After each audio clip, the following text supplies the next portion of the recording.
Hi, folks. In this video, we're going to talk about elements of communication process and also about few models that kind of reflect how marketing communication happens from the organization to the consumer or the receiver. Fundamentally speaking, this is a macro model, right?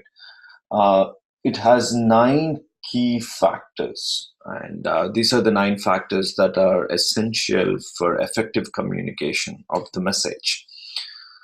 The core of it is the message that's in the middle, as you can see. The message uh, that is absolutely the core. Now there are two major parties, right? The sender and the receiver. The one on the extreme left is the sender, and the one on the extreme right is a receiver. Now, in majority of the case, if not almost all cases, the sender is an organization, which is a company or a brand or somebody, or a sales organization. The receiver is the consumer in majority of the circumstances, but in quite a few other circumstances, it could be another company or investors or another country per se. Like it could be anyone or any organization which takes the information from the sender. Then how is this message happening? Its message is happening through the core aspect of it, which you can consider the tools, the two tools, message, and the message is passed through the media. Again, what are we sending? We are sending the message. And how are we sending? We are sending it through some medium, right? That medium is what we discussed earlier in the earlier video. It could be the advertising, promotion, and all those aspects.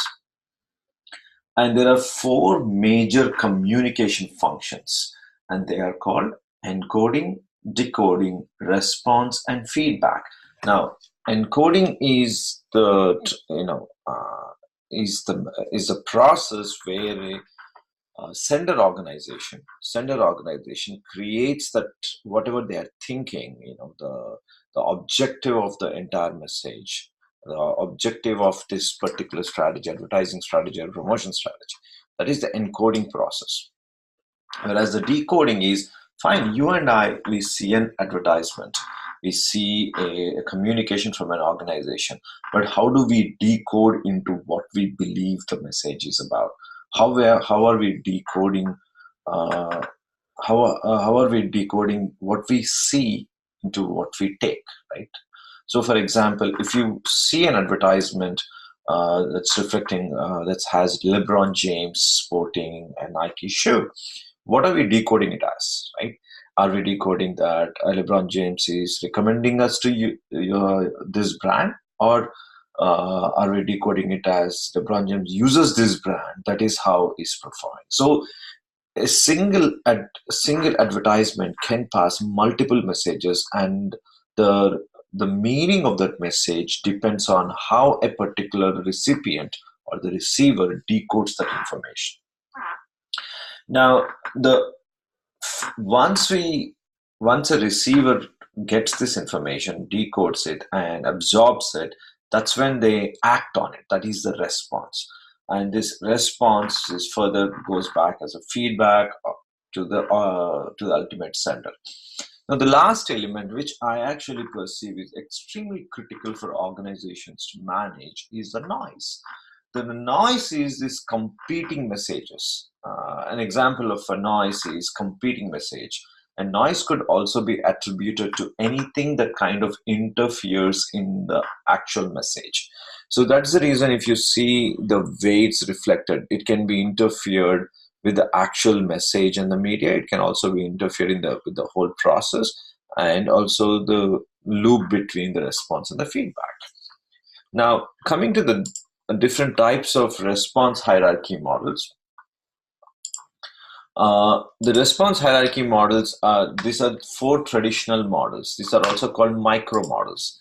Now, what does micro models means? This micro models means, unlike the one we just discussed, which is a macro model, in the micro model, it is the consumer specific response to the communications, like how they are responding.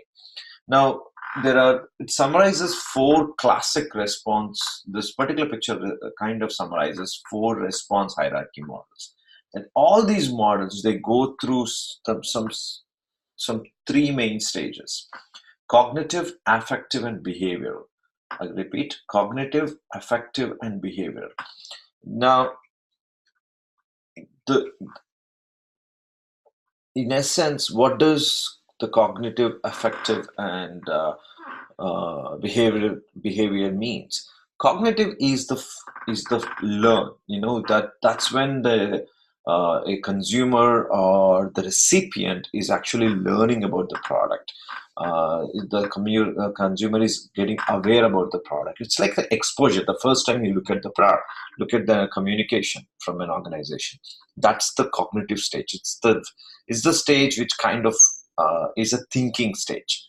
Whereas the second stage is an affective stage. Affect is a feel. Affect is it's kind of an internal reaction to it. So, for example, when we see something, advertisement or something that is on the street, it kind of has an impression on us, right? What is that impression? What are we feeling when we see? Remember the example I gave you when we were discussing marketing research, that when I was seeing in one of the study that I participated, when I saw a jaguar pouncing on a deer, I actually my internal feeling is like I liked it, right? I felt exciting. I felt that the this particular video is talking about the speed of the jaguar, the cheetah, whatever I saw. I don't remember now. Now that is an affective reaction. You're happy. You feel satisfied. You're not happy. You're sad. You're angry.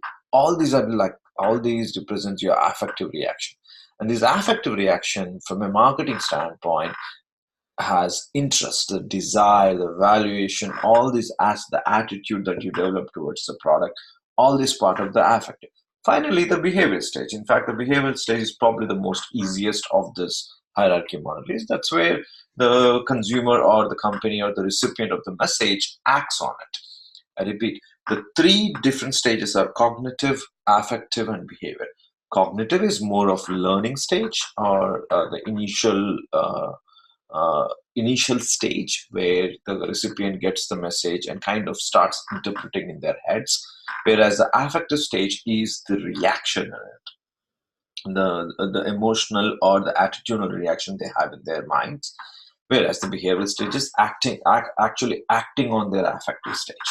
And that concludes the different kinds of models. I repeat, this is I kind of categorize this presentation into a macro and micro models. Macro models are the earlier slide. This is the macro model, and whereas these are the micro models. That concludes this presentation.